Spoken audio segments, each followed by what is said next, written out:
Se apaga lenta, tu sombra se queda.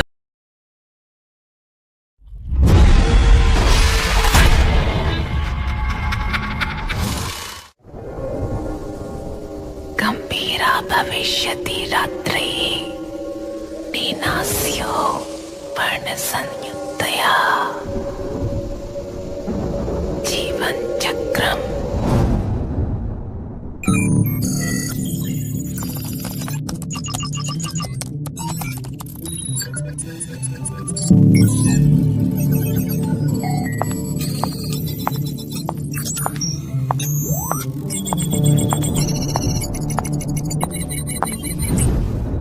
Are you sure?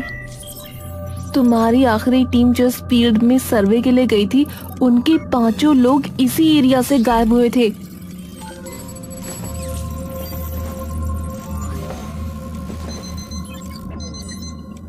Avani अपनी नजरें घुमाकर खिड़की के बगल में रखे एक टेबल पर रखे हुए पत्थर को देखती है। अवनी मेघा की तरफ देखती है और उसके कंधे पर हाथ रख देती है। डोंट वरी, अब की बार मैं हूँ तुम्हारे साथ, कुछ नहीं होने दूंगी। 6 लोगों की टीम में सिर्फ अकेली मैं बची। अगर कुछ मिला तो सिर्फ ये 5 पत्थर। इस पत्थर के बारे में मैंने तुम्हें नहीं बताया ना अभी तक? क्या नहीं बताया? इन 5 पत्थरों की शेप ध्यान से देखी है तुमने? हाँ, एक वूम की शेप है, पर ये शेप किसी सिंपल वूम की नहीं है, एक प्रेग्नेंट औरत के वूम की है। व्हाट? सबको यही लगा कि इन 5 पत्थरों की सिर्फ शेप नॉर्मल है, पर मुझे पता था इन 5 पत्थरों में कुछ और भी छुपा है। तो आपको कुछ मिला? अवनी पत्थर की ओर देखती है और उसके पास चली जाती है और जिस टेबल पर वो पत्थर रखा होता है उसकी ड्रॉअर से एक कागज निकालती है। इन्हें स्कैन किया गया तो इनमें से ना कोई रेडिएशन मिली और ना ही कोई और एनर्जी, पर हम एक चीज चेक करना भूल गए। क्या? Audio frequency. जब मैंने इन पत्थरों को इंफ्रासाउंड डिटेक्टर्स में एनालाइज किया तब उनमें से एक बहुत ही कम फ्रीक्वेंसी की साउंड वेव डिटेक्ट हुई। क्या था उसमें? एक संस्कृत का श्लोक था, और वो भी पूरा नहीं सुन पाए, सिर्फ कुछ ही शब्द डिकोड कर पाए। क्या थे वे शब्द? मेघा और अवनी एकदम से बाहर की ओर देखते हैं। एक संस्कृत का कोई श्लोक था। अवनी वो कागज खोलती है और उसे पढ़ने लगती है। गंभीरा रात्रिर्भवति, बीच की फ्रीक्वेंसी बहुत ज्यादा लो थी, वो डिटेक्ट नहीं हो पाई। सिर्फ ये 3 शब्द और आखिरी का एक शब्द। अवनी मेघा की शिकन भरी नजरों की ओर देखती है। क्या था वो आखिरी शब्द? काल भक्षिणी। मेघा जैसे ही वो नाम सुनती है उसके शरीर का हर कतरा कांप उठता है, ना जाने क्यों। क्या क्या मतलब है उस श्लोक का और इस शब्द का? गंभीरा रात्रिर्भवति, जब रात और गहरी हो जाए। काल भक्षिणी, वक्त को खा जाने वाली। मेघा, कहाँ है तेरा ये नया इंटर्न?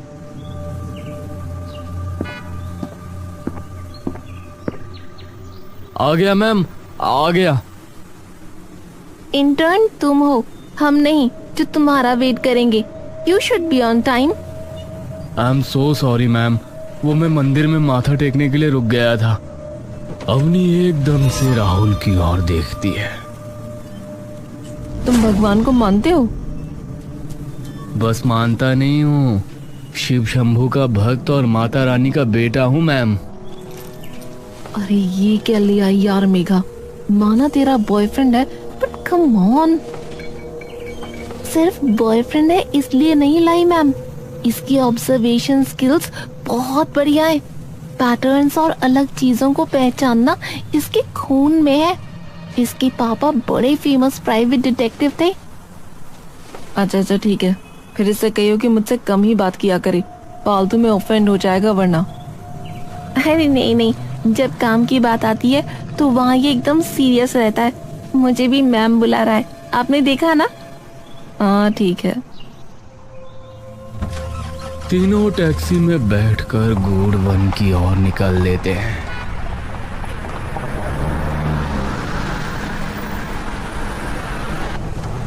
राहुल, एक सवाल पूछूं? जी मैम, पूछिए ना। तुमने यही रिसर्च क्यों ज्वाइन की? तुम तो इतने अच्छे कॉलेज में हो, डॉक्यूमेंट्री तो और किसी चीज पर भी बना सकते हो। बना तो सकता हूँ, पर मेरे लिए ये ज्यादा इंटरेस्टिंग है क्योंकि इसमें कुछ नया है। क्या पता कोई नई कहानी मिल जाए, क्या पता कोई नई महागाथा मिल जाए, क्या पता कोई नया भगवान मिल जाए। अवनी कुछ देर राहुल को मुस्कुराकर एक अजीब सी नजरों से देखती रहती है। जुनून है अभी नई चीजों का, कुछ अलग करने का है ना? उम्मीद करती हूँ तुम्हारे मन में हमेशा यही जुनून बना रहे, क्योंकि उम्र का तकाजा ऐसा है कि एक वक्त पर सिर्फ पुरानी बातें याद रहती हैं। राहुल चुपचाप अवनी को देखता रहता है। गाड़ी जंगल के बीचों बीच एक सुनसान सड़क पर आकर रुकती है। तीनों गाड़ी से उतरते हैं। अवनी अपनी जेब से निकालकर कुछ पैसे ड्राइवर को दे देती है। शुक्रिया भैया।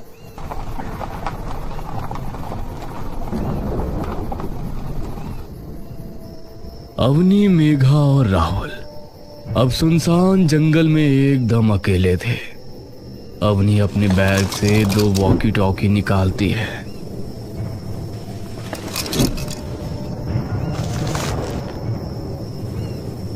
इन्हें अपने पास ही रखना और ज्यादा दूर मत निकल जाना, स्पेशली राहुल।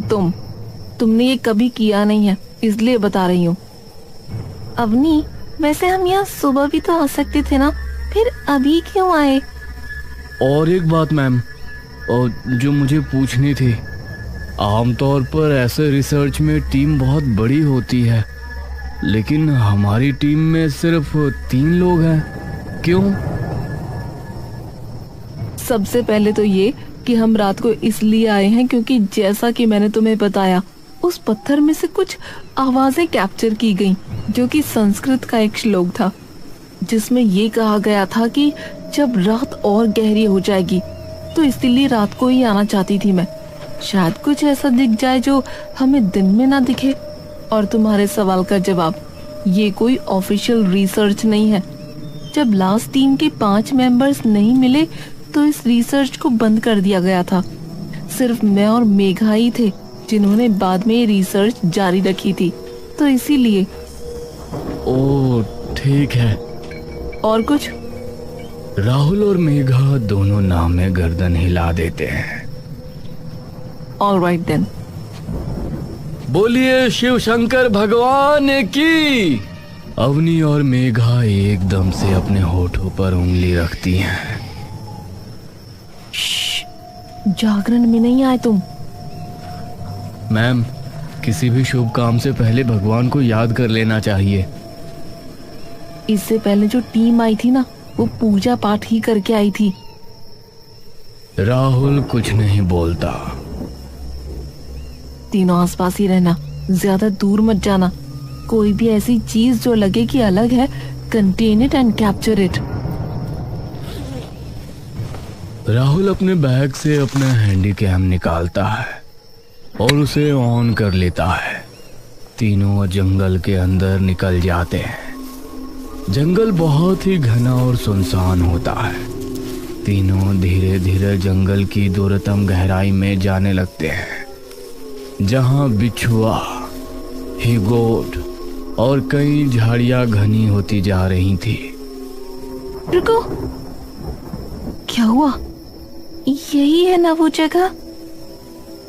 अपनी अपने पीठ पर टंगे बैग में से एक नक्शा निकालती है और खोल कर देखती है, जिस पर गूढ़ वन लिखा होता है। ठीक कहा। अब एक काम करो, तुम दोनों उस तरफ जाओ और देखो, मैं इस तरफ जा रही हूँ। सेफ नहीं है अवनी, इतनी रात को अकेले ऐसे सुनसान जंगल में। अरे तू चिंता मत करना यार, तुम जाओ, एरिया ज्यादा बड़ा नहीं है तो कवर करने में टाइम नहीं लगेगा। ठीक है, ध्यान से करना जो भी करोगे आप। तुम भी, और ज्यादा दूर मत जाना वरना वॉकी की रेंज नहीं पकड़ेगी। ठीक है। मेघा और राहुल दाईं तरफ और अवनी बाईं तरफ निकल जाती है। मेघा और राहुल एक दूसरे का हाथ पकड़कर धीरे धीरे आसपास की सारी जगहों की छानबीन करते जा रहे थे। मुझे तो ये समझ में नहीं आ रहा कि हम ढूंढ क्या रहे हैं मैम। मेघा एकदम से राहुल की ओर देखती है। अब तो अवनी भी नहीं है तो मुझे क्यों मैम बुला रहे हो तुम? अरे पर काम तो कर रहे हैं ना। बेब प्लीज ना, मत बुलाओ। अच्छा ठीक है मेरी जान। मेघा उसकी तरफ मुस्कुराती है। ये हुई ना कुछ बात। मेघा और राहुल आगे जाने लगते हैं। तभी उनके वॉकी टॉकी में से अवनी की आवाज आती है। Megha, Rahul, do you copy? Megha अपना वॉकी का बटन दबाती है। कॉपी। कुछ दिखा? Not yet. Alright, over. तभी मेघा को सामने से दो सफेद परछाइयां एकदम से तेजी से गुजरती हुई दिखती हैं। मेघा गहरी सांस लेकर पीछे हट जाती है। कर्पूर गौरम करुणावतारम संसार सारम भुजगेंद्रहारम।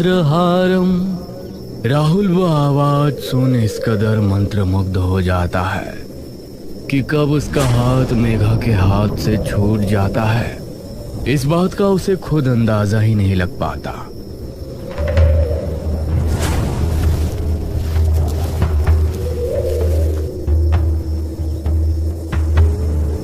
आ जाओ, आओ ना, आओ। मेघा का दिमाग डर से इतना सुन्न पड़ चुका होता है कि उसे इसकी भनक नहीं पड़ती कि राहुल उसका हाथ छोड़ कहीं और जा चुका है।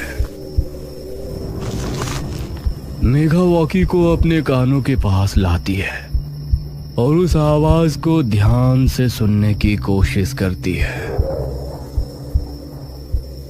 बेटी, आ जाओ ना, आओ, यहाँ तुम्हें कुछ नहीं होगा। आ जाओ मेरे पास। मेघा की आंखें डर के मारे चौड़ी खुल चुकी होती हैं, लेकिन ना चाहते हुए भी उसके पैर उन परछाइयों की ओर बढ़ने लगते हैं।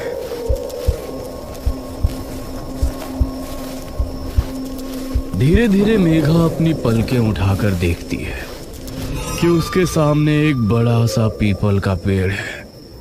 मेघा धीरे धीरे झाड़ियों को हटाते हुए आगे पहुंचती है, लेकिन जैसे ही वो पेड़ के पास पहुंचती है,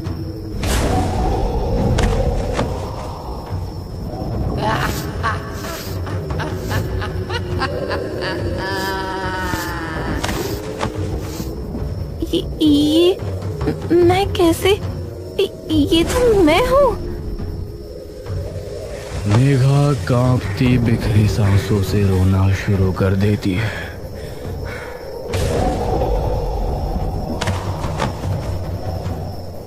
आजा छोरी, तेरे भी बाल आवारों।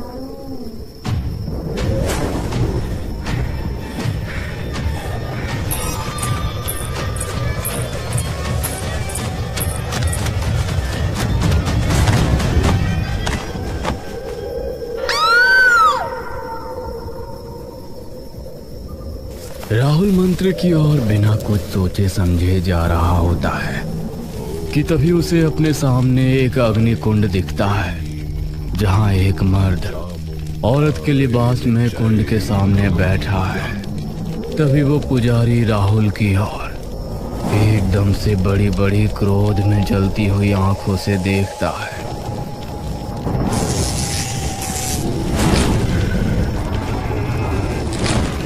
राहुल का शरीर मानो एकदम से बेजान हो जाता है। राहुल वहीं बिखर कर गिर जाता है और जैसे ही वो गिरता है वो पुजारी जोर से अपनी दैत्य ध्वनि में चिल्ला उठता है, स्वाहा, आहुति संपन्न हुई। अवनी अपने वॉकी टॉकी पर राहुल और मेघा से बात करने की बहुत कोशिश कर रही होती है। Megha, Rahul, do you copy? दूसरी तरफ कोई आवाज नहीं आती। Damn it! अवनी उन्हें ढूंढने के लिए पीछे मुड़ती है कि तभी उसे मेघा के चिल्लाने की आवाज आती है। अवनी मुड़कर उस आवाज की ओर देखती है। जैसे ही वो आवाज के करीब पहुंचती है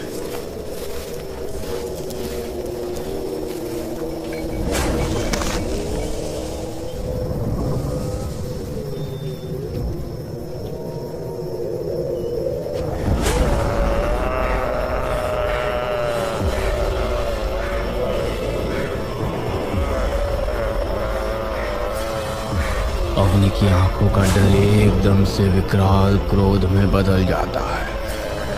अवनी बिना कुछ सोचे समझे सीधे मेघा की ओर दौड़ पड़ती है। कमीने, छोड़ उसे, छोड़! लेकिन तभी वो एक अंधेरे भरे गड्ढे में गिर पड़ती है।